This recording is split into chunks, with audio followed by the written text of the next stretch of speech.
Dostlar, bu əskinası yaxşı-yaxşı yadınızda saxlayın.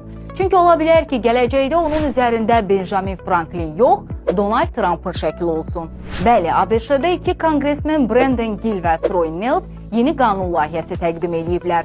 Layihəyə görə $100 əskinasların üzərində Franklin yox, Trump olacaq. Təklifin adı da iddialıdır. Qızıl dövr 2025 aktı. Müəlliflərdən biri Troy Nehls deyir ki, heç kim Amerikanı Trump'dan daha çox qızıl dövrə aparmayıb. Yəni düşünürlər ki, bu dəyişiklik Trump'ın nailiyyətlərini şərəfləndirmək üçün yaxşı bir jest olar. Brandon Gill isə Amerikalılara səslənib. Gəlin tarix yazaq deyir.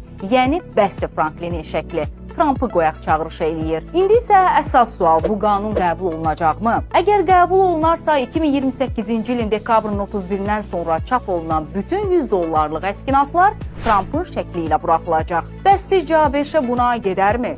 $100 əskinaslar Trump'ın şəkli ilə çap olunsa bu necə qarşılanar? Fikirlərinizi şərhlərdə yazın. Siz də kanalımıza abunə olub bizi izləməyi unutmayın.